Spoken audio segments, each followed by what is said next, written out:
নির্বাচন কবে হবে এই প্রশ্ন আপনাদের সবার মনেই আছে, আমাদের মনেও সারাক্ষণ আছে। আপনারা লক্ষ্য করেছেন নির্বাচন আয়োজনের লক্ষ্যে আমরা প্রয়োজনীয় পদক্ষেপ নিতে শুরু করেছি।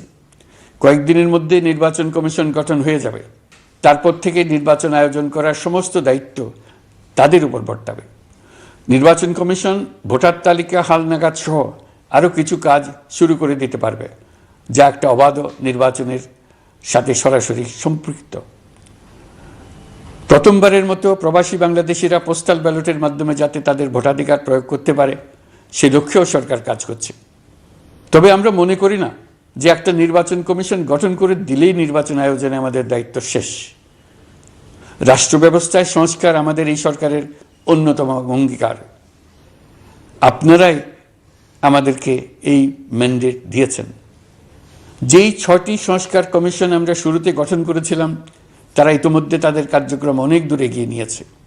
বিভিন্ন গণমাধ্যমে আপনারা তাদের কার্যক্রমের আপডেটও দেখছেন। কয়েকটি সংস্কার কমিশন ডিজিটাল প্ল্যাটফর্ম গঠন করেছে। আমার অনুরোধ, আপনারা এই প্ল্যাটফর্মে উৎসাহ সহকারে আপনাদের মতামত জানাতে থাকুন। প্রথম 6টি সংস্কার কমিশনের মধ্যে একটি হলো নির্বাচন সংস্কার কমিশন। নির্বাচন অনুষ্ঠানের জন্য এই কমিশনের সুপারিশমালা অত্যন্ত জরুরি। তাদের প্ল্যাটফর্মে যান, আপনার মতামত খোলাখুলিভাবে তুলে ধরুন। আপনি দেশের মালিক, আপনি বলে দিন আপনি কি চান, কিভাবে চান। নির্বাচন নিয়ে আপনাদের সকল বক্তব্য বিনা দ্বিধায় বলতে থাকুন।